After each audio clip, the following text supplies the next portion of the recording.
You just can't drive into this area. Every single vehicle that drives into this area will be stopped.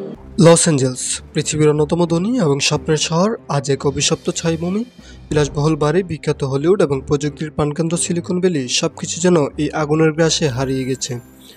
কিন্তু এই দাবানল কি শুধু একটা প্রাকৃতিক দুর্যোগ, নাকি এর পেছনে লুকিয়ে আছে গভীর কোনো ষড়যন্ত্র? এই আগুনের শুরু কোথায়? এদিকে ক্যালিফোর্নিয়ার তীব্র খরা, শুষ্ক অরণ্য এবং সান্তা বাতাস যা মুহূর্তের মধ্যে আগুন ছড়িয়ে দেয়। আরেকদিকে লিথিয়ামের খনি আর আমেরিকার বিমা কোম্পানিগুলোর পলিসির রহস্যময় পরিবর্তন, যা দেখে অনেক বিশেষজ্ঞ মনে করেছেন এটা আমেরিকান গভর্নমেন্ট ইচ্ছাকৃতভাবে করেছে। কিন্তু কেন? এমনকি কেউ বলেছেন এটা সৃষ্টিকর্তার গজব। গাজার নিরীহ মানুষের আর্তনাদ কি বাতাস হয়ে লস অ্যাঞ্জেলসের এই ভয়াবহ দাবানল সৃষ্টি করেছে? হ্যাঁ, আজ আমরা বিশ্লেষণ করতে চলেছি ক্যালিফোর্নিয়ার লস অ্যাঞ্জেলসের ভয়াবহ দাবানল প্রাকৃতিক কোনো ঘটনা নাকি কোনো গোপন ষড়যন্ত্র। সেই সাথে আমরা দেখব এর ক্ষতির পরিমাণ কোন পর্যন্ত ঠেকেছে, এই দাবানল কীভাবে শহরটাকে ধ্বংসস্তূপে পরিণত করেছে, কেন আমেরিকার এত উন্নত ফায়ার সার্ভিসও এই ধ্বংসযজ্ঞ থামাতে পারল না। আসুন উন্মোচন করি এই ধ্বংসযজ্ঞের আসল রহস্য। লস অ্যাঞ্জেলসের আকাশ কালো ধোঁয়ায় ডেকে গিয়েছে, বাতাসে এখন শুধু পুরা গন্ধ, হাজার হাজার বাড়ি ছাই হয়ে পড়ে আছে। আর এই আগুন যেন কোনোভাবেই থামার লক্ষণই দেখাচ্ছে না।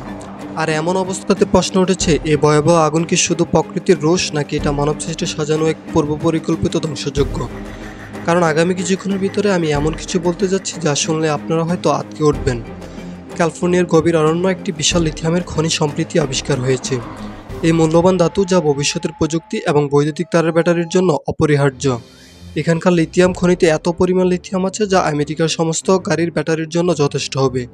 কিন্তু এই লিথিয়াম খনি ঘিরে রয়েছে পরিবেশবাদীদের কঠোর আইন, যার কারণে গভর্নমেন্ট সহজেই এই খনি থেকে লিথিয়াম উত্তোলন করতে পারছে না। আর তাই কেউ বলেছে এই আগুনের আসল উদ্দেশ্য সেই খনির আশেপাশের এলাকা থেকে অরণ্যের সবুজকে ধ্বংস করা আর দ্রুত খনির কাজ শুরু করা, যাতে করে পরিবেশবাদীদের আর কোনো বাধা না থাকে বা বাধা না দিতে পারে। এই রহস্যের কিন্তু এখানেই শেষ না, কারণ কয়েক মাস আগে এই এলাকার বাড়িগুলোর জন্য বিমা কোম্পানিগুলোর হুট করেই কোনো কিছু না বলে তাদের পলিসি হঠাৎ করে পরিবর্তন করে দেয়। আর তাতে রহস্যভাবে এটা বলা হয়েছিল আগুন যদি কোনো বাড়ি পড়ে যায় তবে এই বিমা কোম্পানিগুলো কোনো ক্ষতিপূরণ দেবে না, কিন্তু আগুন ছাড়া যদি অন্য কোনোভাবে তাদের বাড়িগুলো ক্ষতিগ্রস্ত হয় তাহলে তারা যতই অর্থই লাগুক তা দিয়ে তারা সেই বাড়িগুলো নির্মাণ করে দেবে। আর এর কয়েক মাস পরেই যখন দাবানলের আগুন পুরো শহরটাকে গ্রাস করেছে, তখন এই প্রশ্ন স্বাভাবিকভাবে উঠেছে, এই পরিবর্তন কি শুধু কাকতালীয় ঘটনা? তবে এই সব কিছুর মাঝেই প্রকৃতির ভয়াবহ শক্তির কথা একেবারে অস্বীকার করা যায় না। ক্যালিফোর্নিয়ার মাটি বছরের পর বছর ধরে খরায় শুকিয়ে পড়ে গেছে, বাতাসে কোনো আর্দ্রতা নেই, আর সেই সাথে শুষ্ক মাটিতে যুক্ত হয়েছে সান্তানা নামক বাতাস, যা ঘন্টায় 100 কিলোমিটার গতিতে বইতে থাকে এবং আগুনকে মুহূর্তের মধ্যে শহরের এক প্রান্ত থেকে অন্য প্রান্তে ছড়িয়ে দেয়। কোনো ছোট বজ্রপাত বা সামান্য একটা ঘর্ষণ এই শুষ্ক পরিবেশকে দাবানল সৃষ্টি করতে পারে। আর তাই অনেক বিশেষজ্ঞ মনে করেন সান্তা বাতাসের প্রচণ্ড শক্তি দুর্ঘটনাবশত সৃষ্ট আগুনকে রূপ দেয় এক দানবের রূপে। বাতাসের তীব্র শক্তি আর শুষ্ক পরিবেশ এই আগুনকে মুহূর্তের মধ্যে নিয়ন্ত্রণের বাইরে নিয়ে যায়। অরণ্যের আগুন খুব দ্রুত জনবসতিতে পৌঁছায়। প্রথমে ক্ষতিগ্রস্ত হয় শহরের ধনী এলাকা, বিলাসবহুল বাড়িগুলোর যা ছিল শৌখিনতার প্রতীক, সেই বাড়িগুলোর এখন ধোঁয়া এবং ছাইয়ে পরিণত হয়েছে।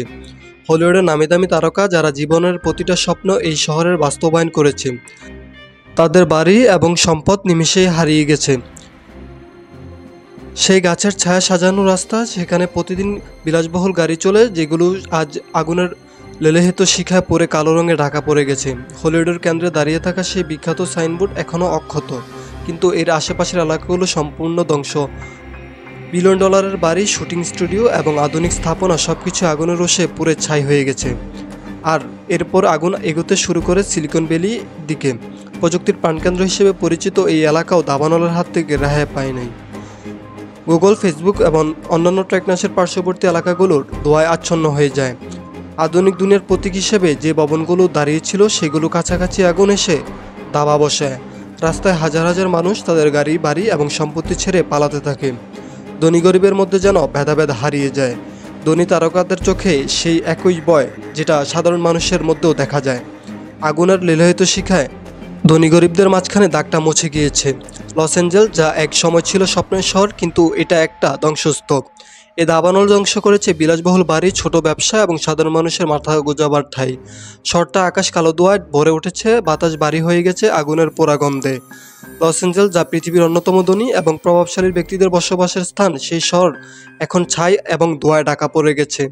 এখানে বাস করতেন টেসলার সিইও এলন মাস্ক, অ্যামাজনের প্রতিষ্ঠাতা জেফ বেজোস এবং হলিউডের শীর্ষ তারকারা। বিলাসবহুল জীবনযাপনের জন্য বিখ্যাত এই শহর ছিল কোটি কোটি ডলারের বাড়ি, অত্যাধিক স্থাপনা, বিলাসবহুল গাড়ি, এক অসাধারণ প্রদর্শনী। কিন্তু এখন সেই শহরের চিত্র সম্পূর্ণ ভিন্ন। বিশেষজ্ঞদের মতে দাবানলের ক্ষতির পরিমাণ প্রায় $250 বিলিয়ন ছাড়িয়ে যেতে পারে। হাজার হাজার বাড়ি ছাই হয়ে গেছে, এগুলোর মধ্যে রয়েছে বিশ্বের শীর্ষ ধনী এবং সেলিব্রিটিদের প্রাসাদসমূহ বাড়িগুলো। আগুনের রোষ থেকে রেহাই পায়নি হলিউডের অনেক তারকা স্মৃতি জড়িত বাড়িগুলো। সেই এলাকাগুলোতে পৃথিবীর সবচাইতে প্রভাবশালী ব্যক্তিরা তাদের স্বপ্নের জীবন গড়েছিল। সেই এলাকাগুলো এখন পুরোপুরি ধ্বংসস্তূপ। রাস্তার পাশে পড়ে আছে পোড়া গাড়ির ধ্বংসস্তূপ। বিলাসবহুল সুইমিং পুলগুলোতে এখন ছাই জমে আছে আর আকাশ জুড়ে কালো ধোঁয়ার আস্তরণ। এই দাবানল শুধু বাড়ি আর সম্পত্তি ধ্বংস করেনি, এটা সেই মানুষের স্বপ্ন ছিনিয়ে নিয়েছে যারা এক সময় এই শহরের গৌরবের দিন কাটত। ধনী এবং সেলিব্রিটি বলে পরিচিত মানুষগুলো আজ দাঁড়িয়ে আছে গৃহহীন কাতারে। লস অ্যাঞ্জেলস, যা এক সময় বিলাসিতার প্রতীক ছিল, এখন সেটা শোক এবং ভয়াবহ ধ্বংসের এক শহরে পরিণত হয়েছে। লস অ্যাঞ্জেলসের এই দাবানল শুধু একটা প্রাকৃতিক বিপর্যয় না, এটা এক গোটা শহরের স্বপ্নকে ছাইয়ে পরিণত করে দিয়েছে। বিলাসবহুল বাড়ি এবং প্রযুক্তির কেন্দ্র এবং ধনী সেলিব্রিটিদের জীবনযাত্রা সবকিছুই পরে ধ্বংসস্তূপে পরিণত হয়েছে। কিন্তু প্রশ্ন রয়ে যায়, এটা কি প্রকৃতির রোষ, আমাদের কর্মফল, নাকি মানুষের লোভ আর ষড়যন্ত্রের ফলাফল?